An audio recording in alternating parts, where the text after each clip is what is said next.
মগো না না না যেতে দেব না যেতে দেব না থাকবো মগো না না না যেতে দেব না যেতে দেব না থাকবো মগো না না না যেতে দেব না যেতে দেব না থাকবো মগো না না না যেতে দেব না যেতে দেব না থাকবো মগো না না না যেতে দেব না যেতে দেব না থাকবো মগো না না না যেতে দেব না যেতে দেব না থাকবো মগো না না না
So please put on the headphones, so otherwise you will not hear us.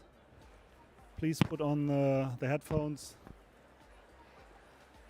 This is quite important, otherwise you will not hear us. But I think you know this from previous masterclasses. So, hi Rockstars. I'm really happy to have you in our masterclass from Deloitte Digital and commercetools. I think we have full house here, and I'm quite happy because maybe one or two already are still at the festival or partied a little bit too hard, but most of you made it here. Yeah, as you can see in our title, watch out, your top 5 best-in-class ingredients for e-commerce in 2023. Honestly, if I would read this, I would say, okay, these guys have put out a clickbait headline. So yeah, the pressure's on. I think we need to deliver today to convince you that we really know what e-commerce is about in 2023. But before we really start diving into the content, I would use the opportunity to introduce the team of today. So first we have Swaralipi Gosh from Deloitte Digital. She is a very experienced e-commerce architect, working for over 10 years in leading functions in global e-commerce projects for Deloitte. We have Hauke Rahm. He is our VP Customer Success from commercetools. Yeah, I am confident to say I think that Hauke is the most advanced e-commerce person in this room. I think he has seen a lot of e-commerce spaghetti code over the course of the last 18 years. So he can really talk about this topic. We have Lisa Kroth. She's our customer experience expert from Deloitte, and she has a role in our little showcase that we would like to present to you today. It's a world premiere. And last but not least, me, it's Christian Spee, also working for Deloitte. If I'm not on stage, I'm working on digital transformation project like over 2 decades now. And yeah, if I'm not having a masterclass, I would be the perfect match for you to talk about product innovation, about service design, or even venture building. So feel free to ask me anything here. But yeah, let's dive into today's session. So we at Deloitte, or I mean at least let's dive into, because you should always take something from this masterclass home, any ideas and insights that you can use. And yeah, we at Deloitte and commercetools believe in the necessity for e-commerce, that necessity for e-commerce can be compared with the human need for food. So we strongly believe that e-commerce has become a fundamental element of modern business operations. You know, with proper food, your company will be powerful to retain customers, build muscles to attract and connect with new customers, and of course stay healthy and increase revenues. But you also know that with the wrong fruit, or as we want to say today, ingredients, they can be quite harmful for your body or company. So a misleading diet can cause a lot of health problems. This is why we want to present this basket of best ingredients that you should use in your company, selected by our qualified nutritionists, Swaralipi and Hauke. But of course, only theory is quite boring, and this is the reason why we also want to showcase some of the ingredients in a short service demo. The demo is a little bit a play, so we practice, of course, a lot, but we hope that you like it. It will show you how we at Deloitte think human interactions can be supported by state-of-the-art technology. And of course, since we are at OMR in 2023, it's a little bit AI-based. So expect a lot as well here. Yeah, but after talking about ingredients, giving you a manual or a recipe how to do it, I think there's still something missing. Any guess what is missing still in our analogy? This is your new kitchen. This kitchen will enable you and your team to create a fine dining heaven for your customers, or getting back into our business slang, I think amazing customer experiences. So this is everything that we will cover today. I hope so far you like it. But before we really start into the content now, I'm trying to get up the tension here. We will jump into a quick survey. So please get out your mobile phones and participate. We have some questions for you because we also want to understand you. So, yeah, let me be surprised by the questions that are coming up now. So if everyone is connected, we will change to a Menti. Maybe you give me a sign, especially in the rows there behind. Everything's okay? You are connected already? Then let's start and look at the first result of our first question here. So how likely are you to leave a negative review for an online store if you have a bad experience? Honestly, this question will also show us how you will react giving us bad ratings of the masterclass or not. And it seems that you are a really nice audience because you couldn't care less. Okay, let's move to the next one.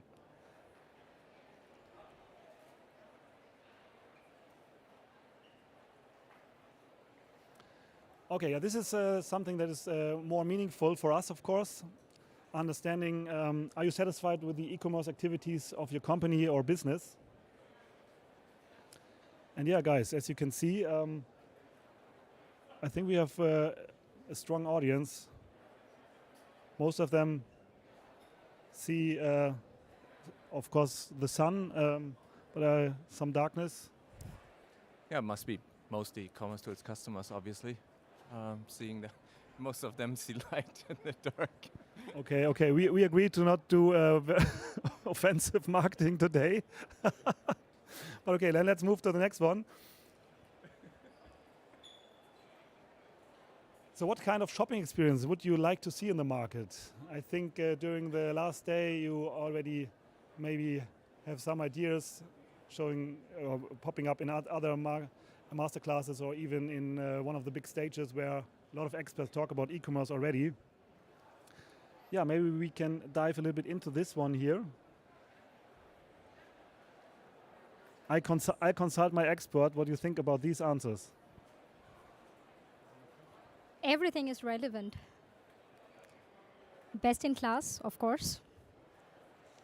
Easy. Voice-based shopping. Omnichannel. Amazing. Our expectations are increasing by the day.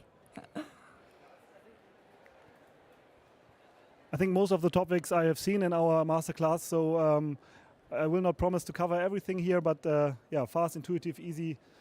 I think we have it on our slides for you, prepared. All right, so let me switch back and,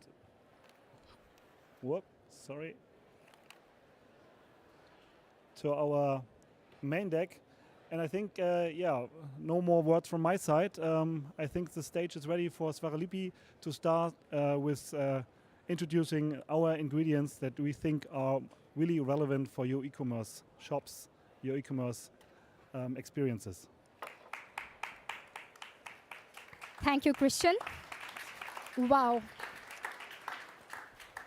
So it clearly seemed from the Menti that our expectations from online shopping experiences are rising by the day. We are expecting more and more because our lives are intertwined to online shopping. All of us are here are probably connected with e-commerce on a daily basis.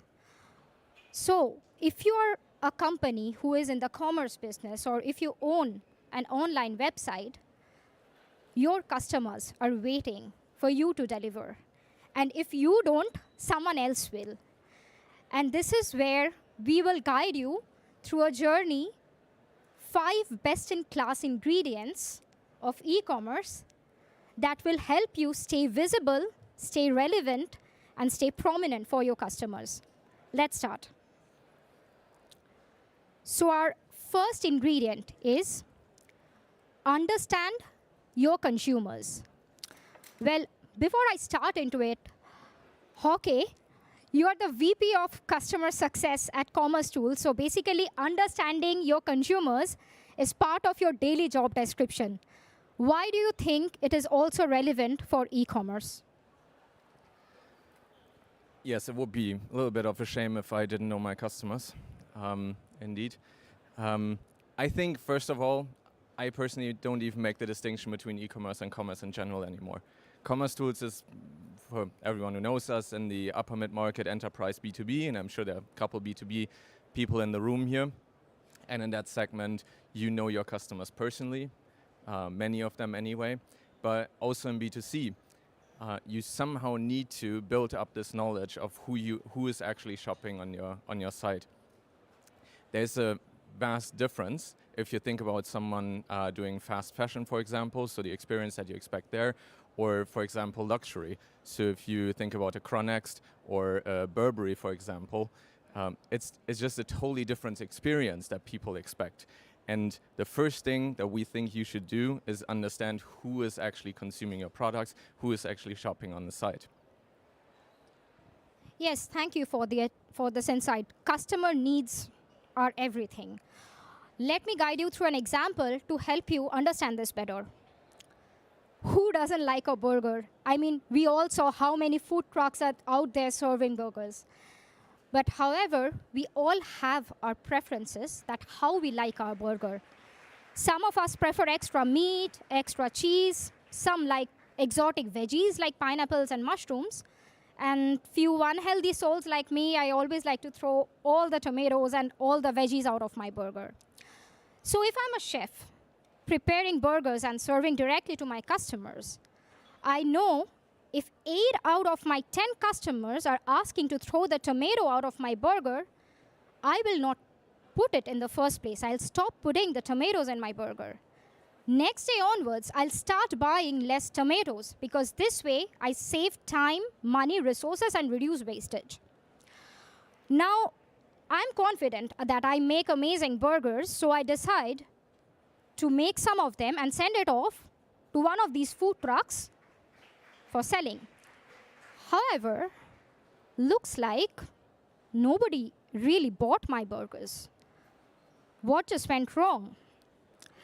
How do I know if the food truck was serving my burger hot or cold?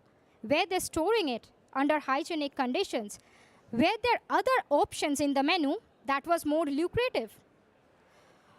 This is what happens when you lose control. You lose visibility over amazing products that you manufacture, that you send it across somewhere else over to your end customers. This gap is even larger for B2B markets.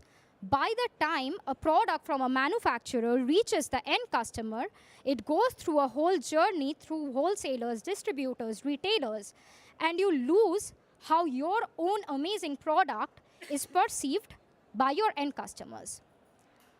This is why we suggest that it is finally time to understand your consumers by closing this gap and creating a bridge from the manufacturer and the end customer, whether it's B2B or B2C. And we suggest you do that by adapting to a direct-to-consumer selling strategy. I do understand that I'm making a very bold statement here that will probably affect the complete way how you do business, not only in your organization, but to the relationship with your dealers, distributors, and customers also. However, the opportunities that you have when you're closer to your consumers, if you have the consumer data in your hand, are also immense. You can do innovation, you can try out new products in the market if you have the consumer data. Say, for example, with the very burger example, if I know that many of my people are preferring exotic veggies, maybe I'll start creating a new veggie burger and see how it is perceived, how it sells in the market.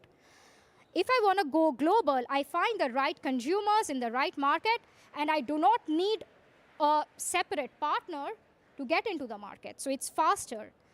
I can provide better pricing, better promotions to my customers because there are no middlemen to please in between. And very important, your customers who are driving your business see the face of the manufacturer instead of your dealers or retailers, and you can create the value of your own brand. So by direct to consumer, you create a very strong foundation to the e-commerce ecosystem for your organization. Hauke, would you like to add anything to this? I would just throw in that perception, in my opinion, is extremely relevant. And the simple example that you can take is if you, let's say you're Puma and you're selling shoes, and as a consumer, I walk into a shop, I mean an actual offline shop, and there's this corner where all the Puma shoes are, and it just looks like a mess. Yes, the shop is not going to leave a good impression, but also you as a brand suffer. It's incredibly important to pay attention to that, and believe me, the same happens on websites. It's not just the disorganized retail store that you have to think about. It's every single website. Wherever your product is portrayed, you are leaving an impression. The more you can control it, the better, the more impact you will have on your consumer. Yes, exactly. So it is not only good enough to understand your consumers, it is equally important to enable your consumers. Now, what do I mean by enabling your consumers? As we all saw that our expectations from online shopping is increasing by the day. And we saw a lot of answers there that make it easy. Yes, that is what I'm talking about. Just make it easy to shop. 15 to 20 years back, it would be of great convenience and amazing if you would have an online shop or if you can do business online. It would be amazing if that website was mobile responsive, and it would be considered groundbreaking if you provided a mobile app for e-commerce. However, the reality is something different now. When the pandemic hit, the biggest blow was taken by the businesses who did not have any digital presence. However, they took the power of social media to actually open up several channels through WhatsApp business, Facebook Marketplace, Instagram, using influencers to create several channels and making it really easy for people to shop. People now want to do online shopping at the time of their convenience and through the channel of their choice. For example, we spend a lot of time on social media. We see some influencer flaunting some nice outfit. We want to buy it then and there without even leaving that platform. We don't want to go to a different app. We won't like to click a link. And when we check out, we want the flexibility that I want to pick it up from store or I want it delivered at my home. And along with that, I want options for payment. However, is this enough also? Let me share an experience that I myself encountered a few years back. So I was on a business trip and I had a car rental booked for me when I arrived at the airport. However, my flight was delayed like 6-7 hours and I promptly went to this very convenient mobile app that my car rental company had. And it took me less than a minute to change that reservation.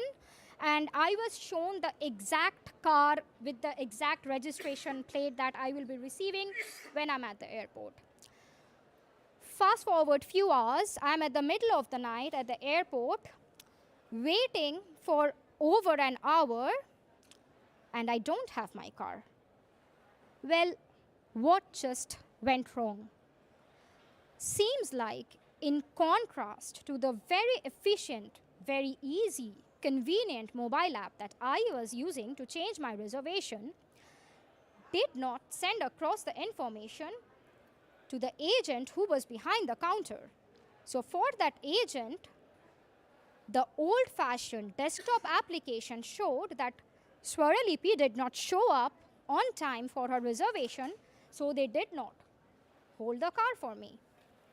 Now, apart from being very anxious and stressed out at the middle of the night, what did I feel as a customer?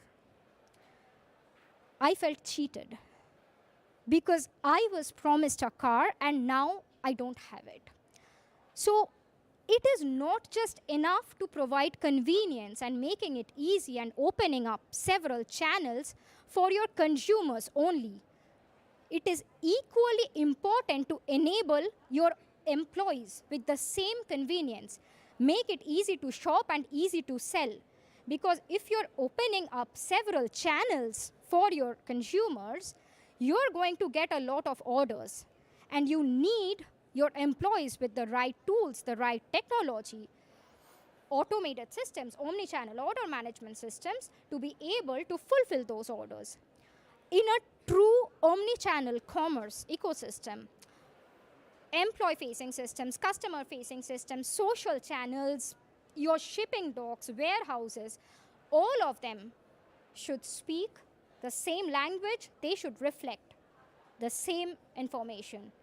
This is the way to go forward with a true omni-channel and unified commerce. Anything to add from you, Hauke?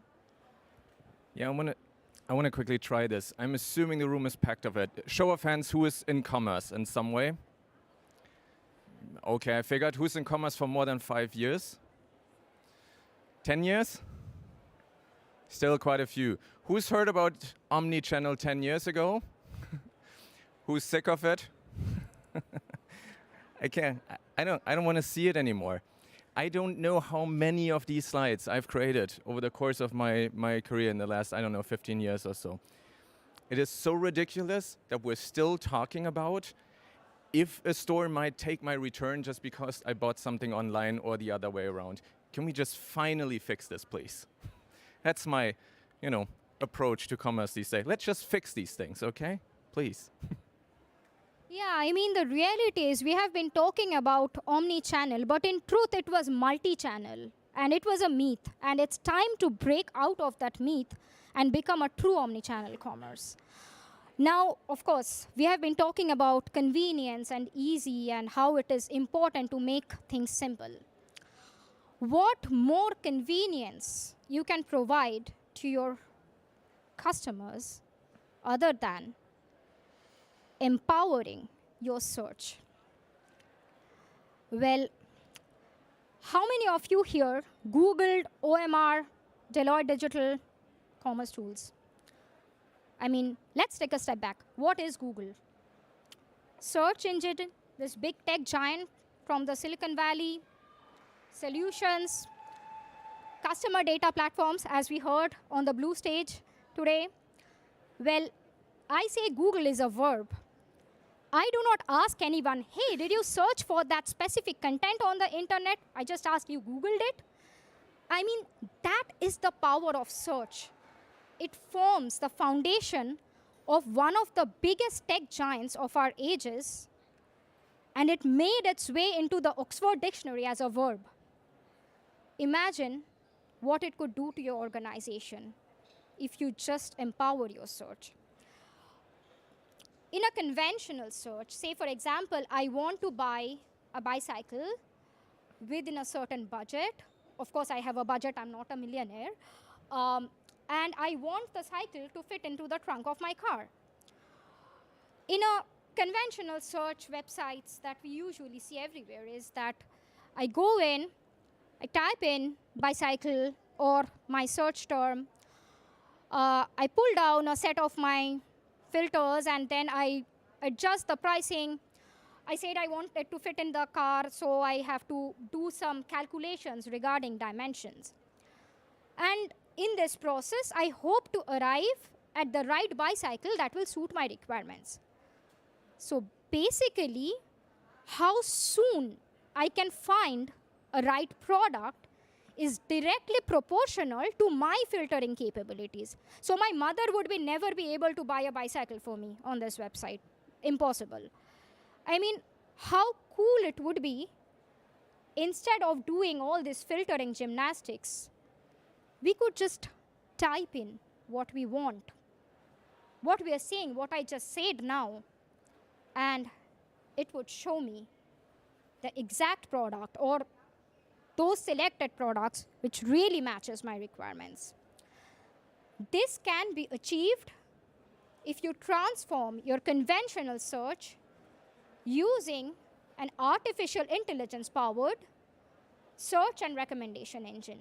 Now, what is the big deal? What is the big difference in here? Conventional search works on text matches, text patterns. So if I'm searching for something, somewhere in your database, you have to have that exact content, that exact match to be able to find the right products. However, AI search works with the power of natural language processing. Like we talk, like it's easy. I mean, that's what we do in Google, right? We just type in what we want and we get the results. So all of these searches, like I would like to buy a bike, show me a bike, I need a bike, bicycle, all of these search queries basically translate into the same query in the background.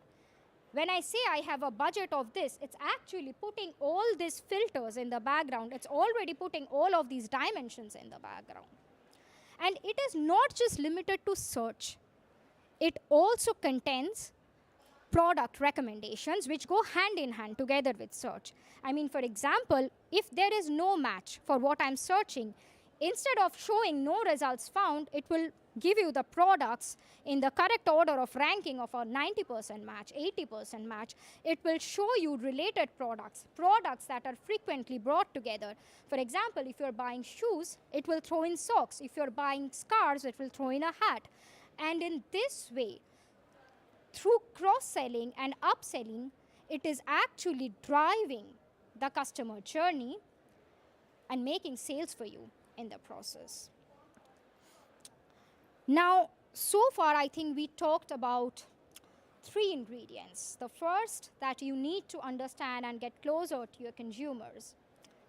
Second, we need to move forward from the myth of omnichannel to a true omnichannel where the online and offline worlds and all the systems are talking in the same language.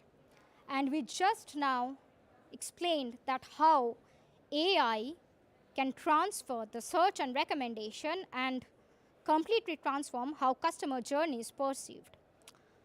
None of this will work until and unless you organize your data. Well, what do I mean here? Organize your data. I mean, we all go through technical implementations, data models, and you wanted, sorry? Yeah, we do. I suffered a lot over the past 15 years. That's true. And believe me, I'm going to say this. If you screw up your data model on day 1, you're going to suffer on day 30, 60, 90, and forever and ever. But we're not going to go into implementation now, are we? Let's see. I'm a technical architect, so I know very well that if a data model suffers, how badly you can suffer. But no, we are not going to jump into data model and technical decisions. That is too implementation specific. And of course, we are at OMR. We are not doing technical implementations here. So basically, data in organizations pretty much look like my wardrobe. There is too much of clothes in it, but when I want to find the right outfit for the right occasion, I resort to online shopping. So I see this nice hoodie online. It's pretty cheap, within my budget. I already mentioned I always have a budget. I like the color, perfect for the spring weather. I decide to buy it and I receive the package. Well, I don't have a hoodie. Someone else does. So now I need to check in with my cat whether I need to return this product or not, but I will have to go online shopping again. But what just went wrong? So I go back to the website to make sure, did I order the right product? I mean, yeah, it looks okay. Color, cotton, size small. There I find it. Line 2 of paragraph number 3 of the product description tells me that it is a doll hoodie. I mean, yeah, it's a thing. I don't know how many of you can relate, but I have a very young daughter. She's into dressing dolls, and a lot of companies make money by selling doll dresses and hoodies. But however, the information was right there, right? I mean, it already told me, but was it relevant? Was it useful for me as a customer? I mean, who reads one pager of a product description? So this is what I'm saying, that you need to organize your data. 20 to 25 years back, companies would struggle to have digital data. But now we have the problem that we have too much data. And many organizations are making the mistake of data availability with data quality and data relevancy. For example, if I'm buying a bag, it is important, of course, the material, color, the size of the bag is also important. But why am I buying it? Is it a travel bag? Does it fit into the aeroplane cabin? Is it waterproof? Is it a backpack or a roller bag? How much maximum weight it can carry? What are the reviews of this bag? How many customers bought this bag? What are the accessories that go well with the bag? And it would be amazing if I can get a price comparison with the similar products. Now, this is what you need to decide from your organization. What is relevant data for me? You can have 5-page product descriptions, but what are those 5 KPIs of that product that you want to show to your show on the website? And it's also not just product data. We already talked about consumer data, but we cannot store bio data for each and every customer in our organization. So we need to find which 5 KPIs of consumer data is important for me. For example, if I'm buying doll dresses and doll hoodies, probably the age of the customer is not important. It is important that the customer has kids and maybe the age of the kids. So you need people, you need stakeholders in each of the departments of your organization who will check data, what you have, evaluate the data, correct the data if needed, and maintain the data. And this last point, maintain the data, is also extremely important because it is not a one-time activity like doing a data modeling, data structuring, or implementation. The moment your website is live, your organization is going to explode with information. And that is where you need to organize it more. You need to declutter your data and maintain it going forward. Well, now that we have also understood the importance of organizing our data, it is finally time to connect with your customers. What did the pandemic teach us? First, we can do everything online. And second, we were still craving for that human connection. We all expect to be understood. We all want to be cared for. And as our expectations are increasing from online shopping by the day, we need to provide that connection to our customers, make them feel understood, care for them. So this can only be achieved through personalization. So personalize the journey for your customer. And this job is also becoming increasingly hard because our screens are getting smaller by the day, and so is our patience. So if you do not create that connection in the first go, in the very first moment that your customer is on your website, you are probably lose that customer.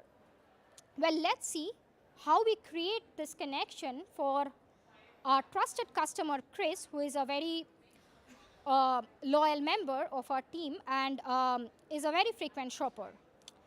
We have a new spring collection coming up, and we adorn the page with Chris's favorite items that he purchased before, or categories of items that he purchased before.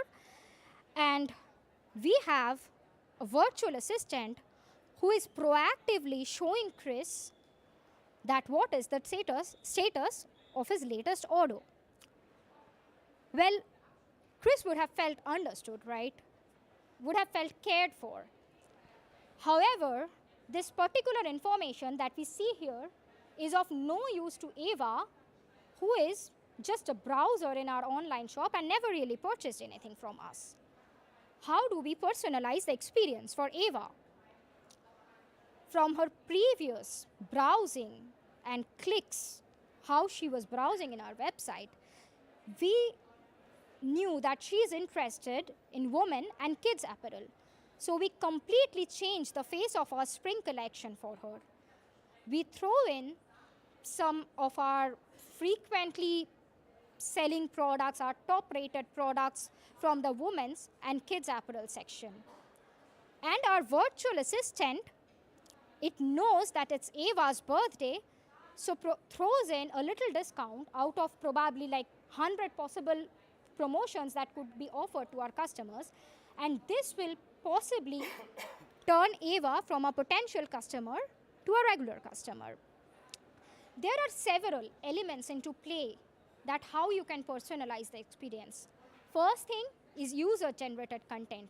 I mean, you have your content, but you change it accordingly to your user, like the spring collection here. According to the global head of communications in Netflix, Netflix has 33 million different versions on how they present movie titles based on the actors they like, based on the directors they like, the genre they like, the shows that we watch, the shows that we start watching but stopped midway. All of this information is being used to create a personalized experience for us viewers, and as a result, we all know, we all love to binge watch. We also have product recommendation, and I already mentioned about product recommendation engines. It can accordingly rank the products based on user preferences. For example, if I would be searching jackets, it will probably show me some women's jackets, compared to if Hauke is searching jackets, it will show him men's options. And of course, last but not the least, conversational commerce has a huge role to play to empathize with our customers, to connect with our customers, and carry on compassionate conversations with them, which is a basic human need.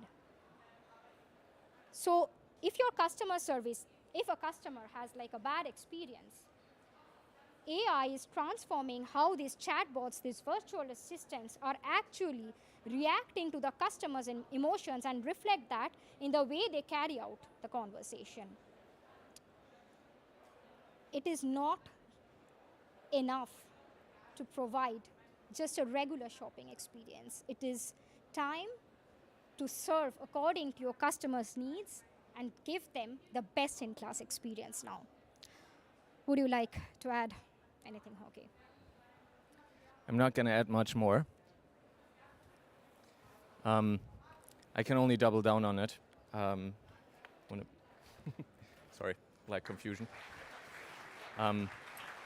Connecting to your customers is the only thing that will, in the end, make the sell. You can have coincidental sell, but if you really want to drive your commerce upwards, you need to ultimately connect.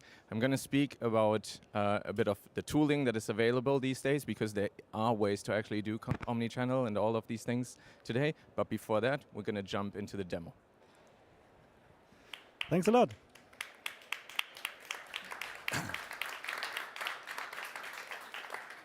Yeah, so since you now all know what are the ingredients, we give you a little recipe, and as promised, we will do a little demo with our voice bot Dress Up Dale.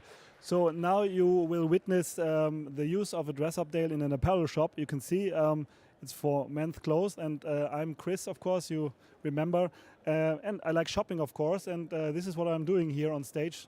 And Lisa, she's our sales clerk, and she can interact with Dale directly.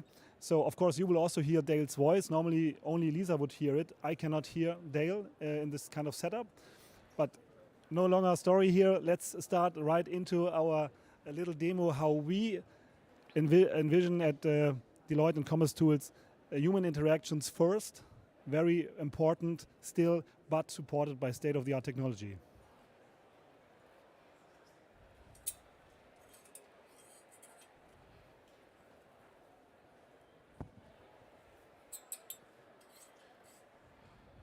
I'm sorry.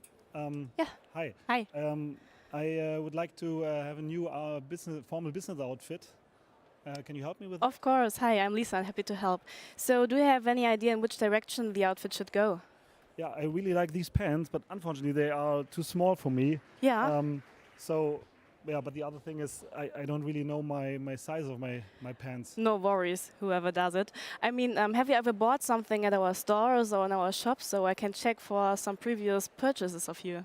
Yes, I need to admit I'm a big fan of your store, so I'm a member. I think I'm already registered. Okay, so let's check it.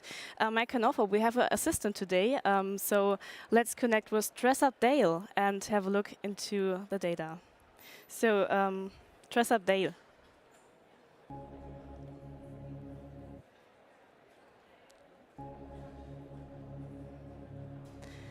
Okay. The customer is Chris Palmer, born July. So could you please tell me your mobile number? Oh, my mobile number is 0151 115 115 07. Okay. Looks like my assistant found you. So Mr. Palmer, is it correct? Yeah, that's correct. Nice. And could you please verify with your birth date? I'm born on 24th of July. Okay.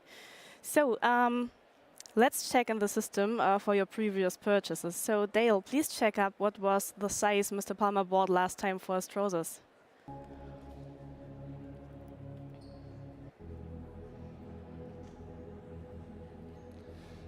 Chris Palmer ordered size 34-36 for pants he bought on Jan 5, 2023.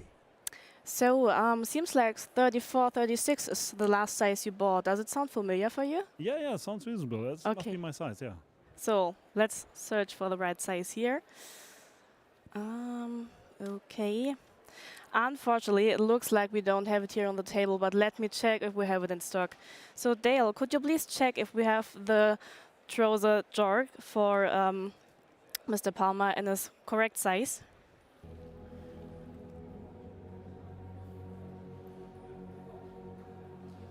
So normally this is happening, of course, in light speed.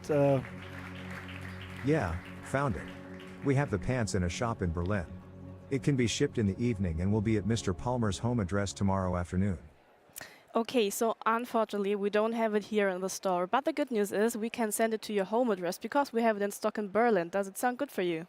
Okay, yeah, interesting. Yeah, it can be there tomorrow afternoon at 2 o'clock. Yeah, I would be interested. Yeah, let's do it. How does it work? So if you like, we can do this with your mobile phone. So we can send you the product to your mobile phone with an SMS, and then you can check out, and it's done. Okay, let's do it. Okay, so Dale, please put the trouser in the correct size for Mr. Palmer to his card.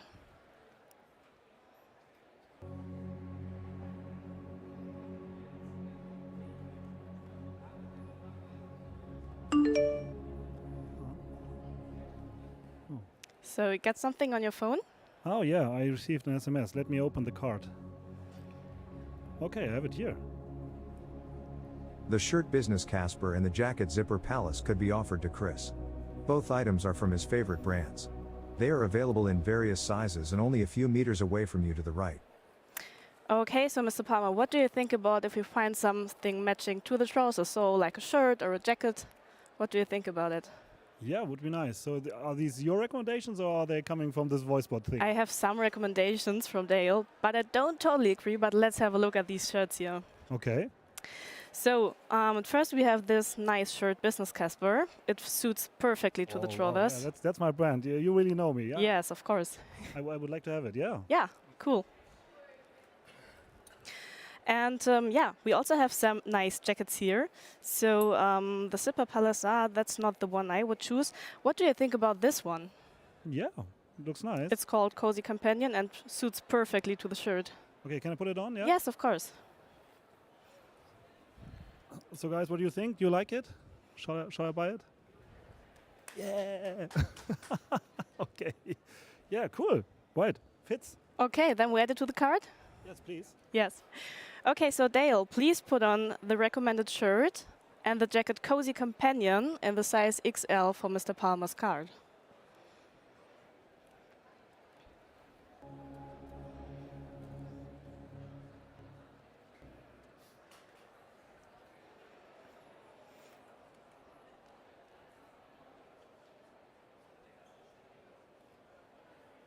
Okay, the information should be now also on your phone, Mr. Palmer. You can check.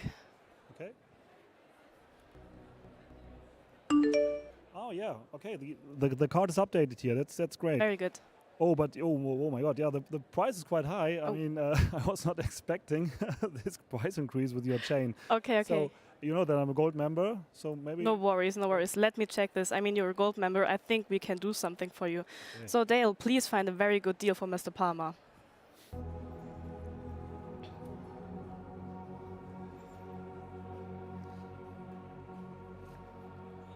I applied 15% discount coupon.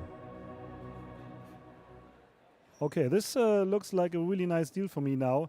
Yeah, let's close it. What can I do now? Okay, if you like, you can pay directly with your mobile phone. So nothing else to do for you. Just pay with the phone. Okay, that's pretty convenient. Yeah.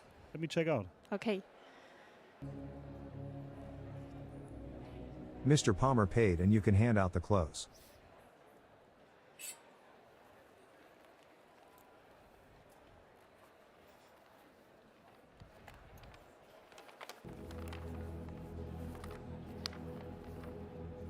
There is a new drop of Proto sneakers in 2 weeks' time. Chris might be interested to get an update. Okay, Mr. Palmer, here it is. And one thing on top, maybe you're interested in the new collection for the Proto shoes. They come up in 2 weeks, and if you want, we can send you some information about it. Oh, would be great. I think my old Proto sneakers have seen their best days already. So yeah, would be interested. Okay, nice. So Dale, please put Mr. Palmer on the list for the new Proto collection. So thank you very much, and have a nice day at Omar. Great. This was a really nice and convenient shopping experience. I would love to see more of them in retail shops everywhere around Germany. Thank you. Okay, guys.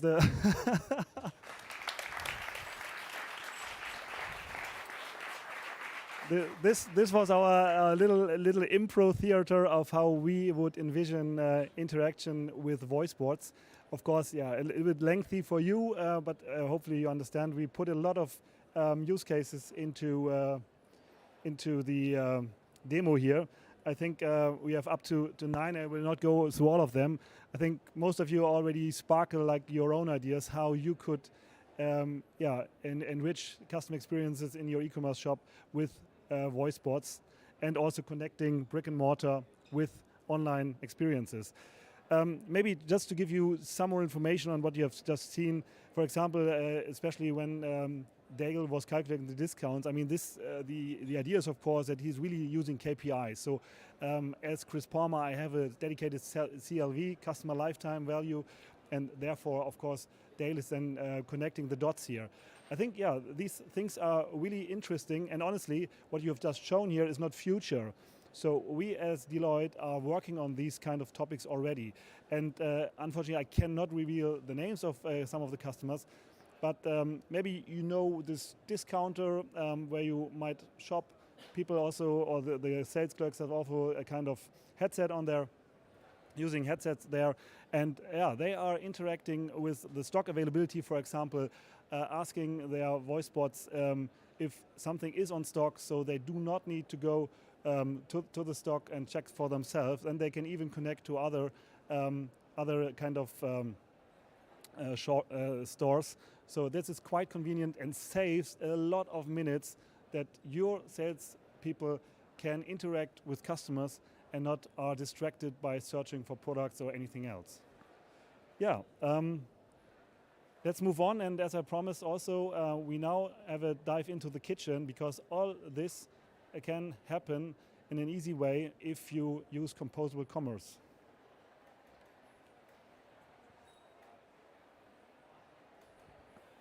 All right. I promise it's going to be the most technical slide in this entire thing, but we're going to have to cover a little bit of tech. So when you call me in the middle of the night, let's say it's 3 a.m., you call me, and please don't, rude, don't do that. But if you did, and you said, hey, Hauke, what does MARC stand for? I would say Microservices, API First, Cloud Native, and Headless, because it's imprinted into my DNA by now, basically. I'll just give you a quick run through. Microservices, and every techie is going to hate me for that. Microservices basically means that you do really tiny implementation of very specific problems that you have. The opposite would be like the big out-of-the-box, everything is in one thing and you don't care about anything.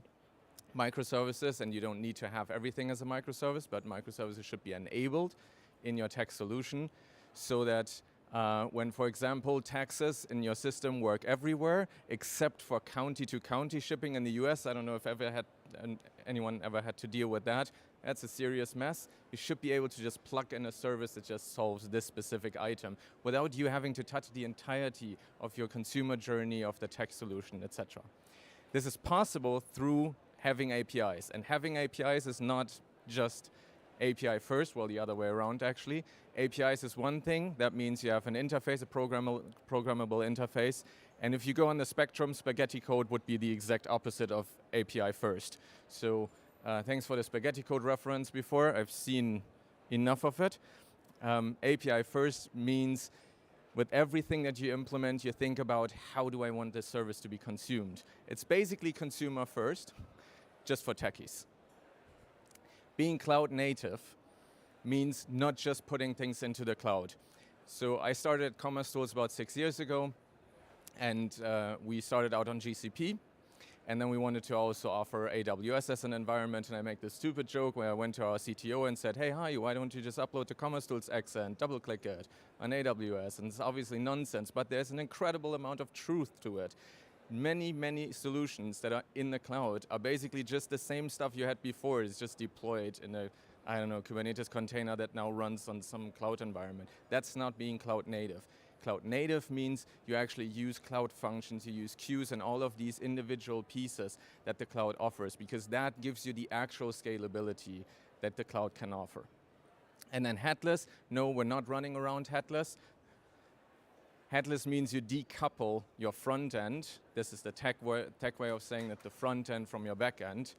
A different way of putting this is your consumer behavior needs to be decoupled from your internal behavior, from your business processes, etc. Because there's one thing that I can guarantee you, your consumer behavior will change at a different pace, then your technology decisions will change and your business processes will change. Only by decoupling these elements, you can actually drive innovation. So what does this give you? First of all, a lot of flexibility. Our customer, Pret-a-Manger, if you've ever been to London, you know Pret-a-Manger. They have like a sandwich coffee shop at basically every corner. They were hit just like everyone else by the pandemic. And what do you do then?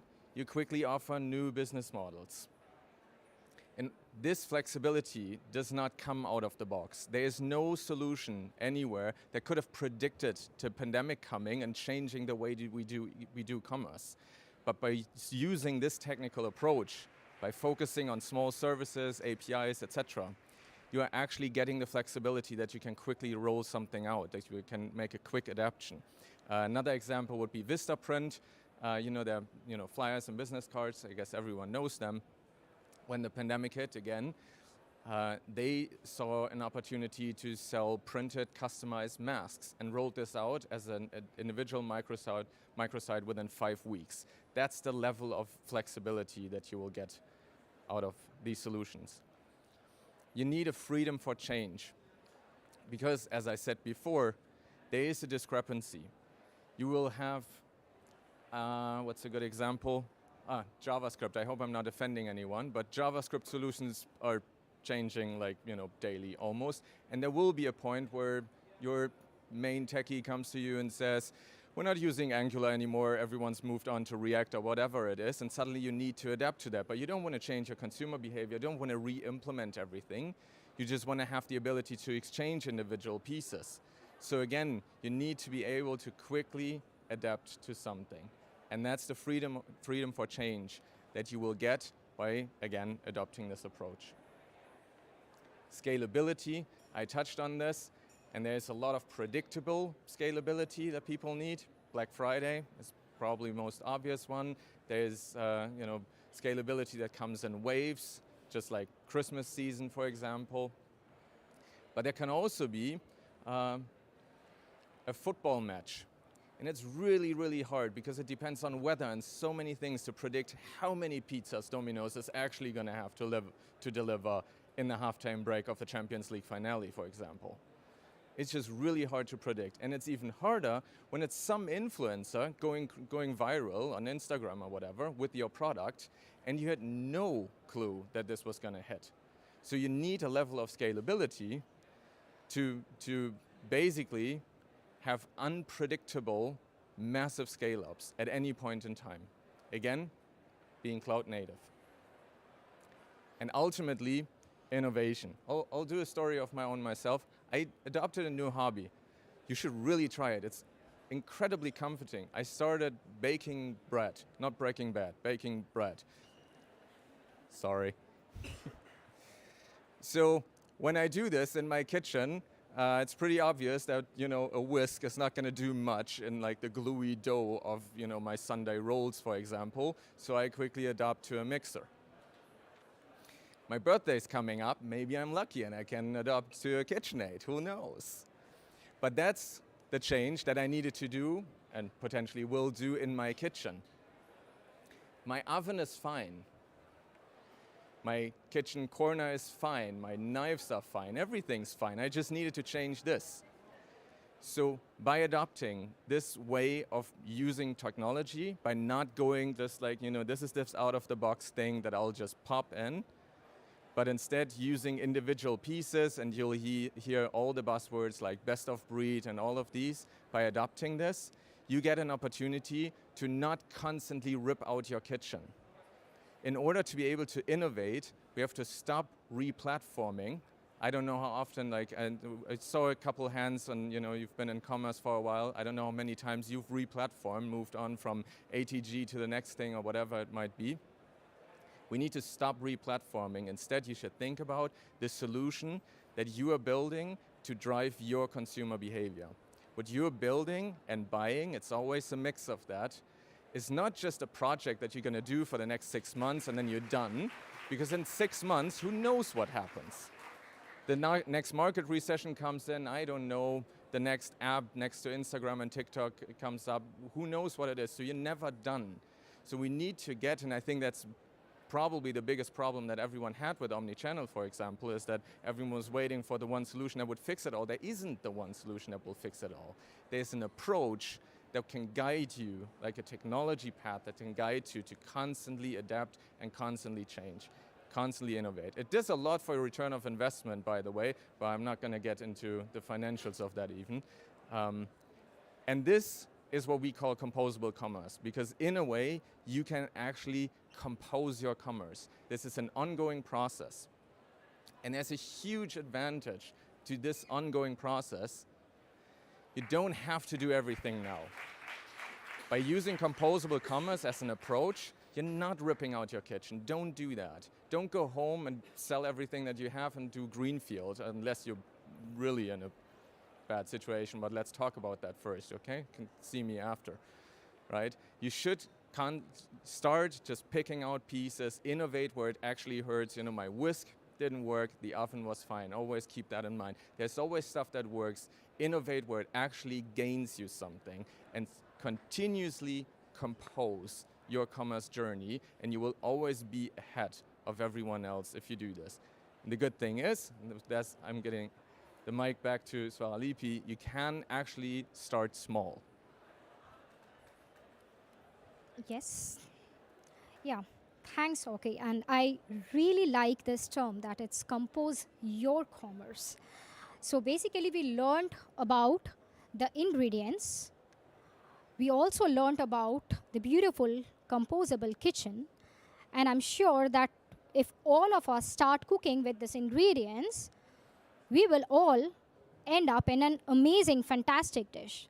However, it will be 100 different fantastic dishes, because it all depends on how you choose to use your ingredients. Like no two customers are same, no two businesses are also same. So how you can choose to use the ingredients, like, say for example, cheese, you can have never enough of it, or you can try to use them as chili, like you can use a small pinch and it immediately gives you a burst of flavors. Well, it need not be overwhelming. You can start small, as Hauke also mentioned. Identify the critical pain points for your organization. For example, if you're not already direct to consumer, you can start by going a D2C strategy by few of your product lines. Or maybe you already have all of the consumer data in your hand. You can start of thinking, giving them personalized experiences. Maybe your customer service is overloaded with requests and calls. Maybe it is time to think about a virtual assistant, a chatbot, which can work at scale 24/7, supporting your human agents. And if you're not sure where to start from, you can always go and organize your data in the meanwhile, because it doesn't matter. Whichever direction you go, you will need to organize your data. You will need to identify your KPIs for your commerce. And the beauty of doing all of that in a composable environment is that you don't have to take that one giant leap of faith hoping to get where you wanted to reach in the first place. You can take few steps in one direction and it will already tell you whether you are in the right path or not. If you are, scale up.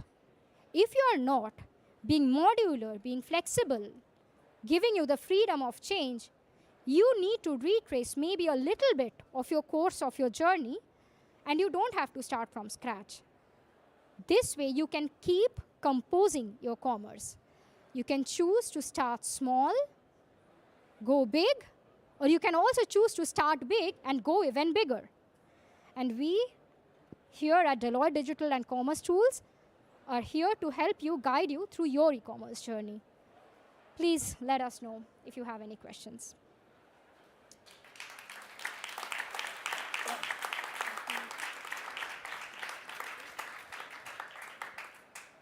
Yeah, once again, thank you for attending. But yeah, feel free to ask questions. I think we still have some minutes for you if something is not concrete enough for you. Is there somebody helping us on the question collecting from the team? I think you are. So are there any questions? Feel free.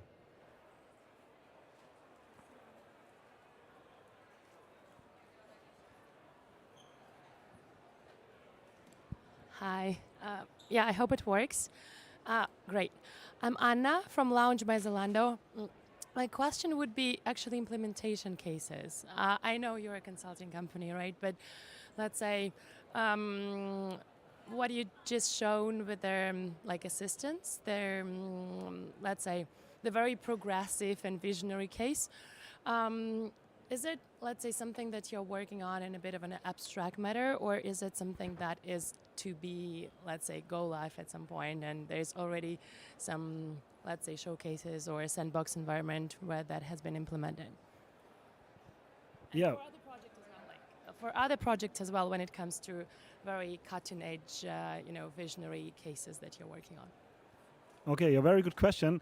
I think, honestly, were a little bit humble to show a real life case here. But of course, the underlying of this voice bot is real. I mean, this is something that is working today. So our developers worked on this. But I think maybe Swaralipi and Hauke, you have other examples where we also do some really innovative topics that are already working. Yes, and I think this is what Christian mentioned in the beginning of that. These things are already happening. So the product demo that you saw here, this was actually built by us, our developers, using, I think there were some technology that was already shown up in the slides. So yes, and it is not just an abstract product demo we are working on. Of course, we cannot name projects, but we are using conversational commerce in the terms of chatbots, voice assistants, even giving the assistants a human face, which we sometimes like to call as digital humans, which emotions. And there are projects which are working around this direction, and there is a lot of innovation happening at Deloitte globally on these topics. I hope this answers your question to a certain extent. Other question here? Yeah. Earlier we were talking about omni-channel ecosystems, and that we all talk about it since many years, but we haven't really implemented. What do you think, in your opinions, are the biggest threats? Like, why it's so hard for companies to realize it? Okay, here I know exactly who will answer this. Okay, and please do not forget to make a joke. You promised to make a lot of jokes today. Yeah, and then most of the jokes you forbid me actually from making. I think, to be honest, it's probably a fear of POS. It's just this constant, but what if my internet is down, so I don't want to have a direct connection between whatever I do online, etc., with whatever is happening in the store. And I think that fear is still somewhat justified. Of course, these things happen, but there are also quick fixes. We have customers that I know have, like, the emergency box or something like this, somewhere in a drawer in store if everything goes down. But honestly, with payment, like credit card payment, etc., all of these things being fully digital anyway, I personally would make the jump. That's a little bit of a leap of faith, I guess, then, and actually connect the POS solution to the online solution. Really, if you break it down, the first thing that needs to happen is that every order at least starts sitting in one place.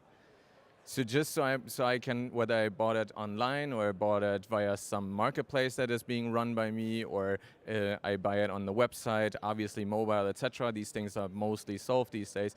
I should always be able to just go in and look at my orders, and I should be able to process them from there, which is then the next step. It's not really that hard to accomplish. I really feel mostly people and companies are just shying away from making this direct link between POS and online commerce. Okay, I think I saw some other questions here in the back. But by the way, coming back to the question about the conversational AI, we have our expert here, some cross-promotion, Stefan Schüssler, also from Deloitte, and he is working on these projects already. So you can talk real with him about what is possible today. Here's another question. I wanted to talk about the NLP-based search query that you had sort of shown. What are the upsides usually for companies that implement that AI? Is that lower dropout rates? Is that higher spend? Do you already have some numbers that you could share? So yeah, I think the technology is certainly quite new. Is there any update on this? Yeah, I cannot share the exact numbers. I do not have it with me, but the best part about using a natural language processing search is it keeps better. It keeps getting better over time, because as more and more people are searching and using the platform, your AI search is gathering more and more user information. It is identifying language patterns, speech patterns, voice patterns, search, I don't know, different terminologies, what synonyms that are commonly used. And it is actually already putting this into this AI logic, not having to configure each and every filter and all of these separately in a conventional search engine. And as a result, it keeps getting better. Of course, you have better customer engagement. Of course, your customer will be more engaged if they're finding the right products. I mean, how many times it has happened that we are trying to search for a product on a website, we don't find it, and then we go to Google, it shows us like 5 different options where I can directly go to the product. So if you have a more engaged customer, there is a very likely probability that you will have a customer which will boost your sales in the process. I hope that answers the question. All right, and I think I remember another hand. Is there still a question in this corner? No? Oh, sorry, here. I'm rushing. Thanks.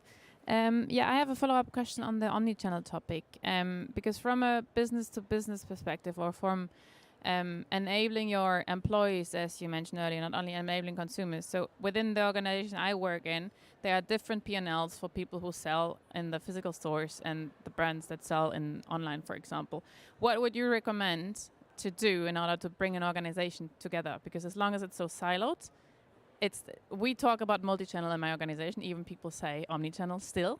And yeah, what's the secret recipe? Also a very good question, and I also know who will answer again. May you reveal which company?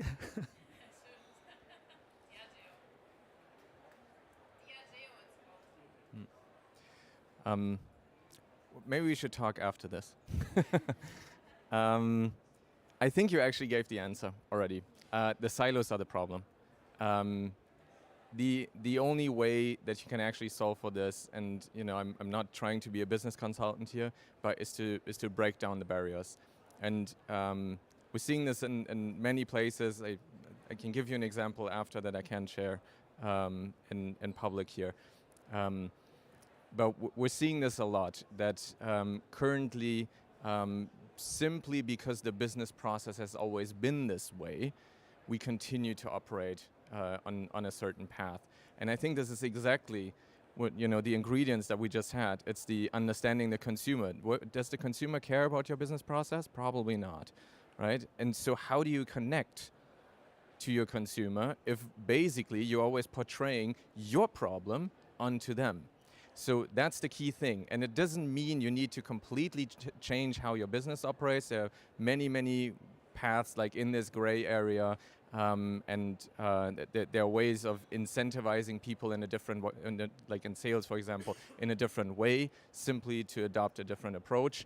I'm really happy to have this conversation after this, but I think, honestly, you have the answer. You need to break down the barriers.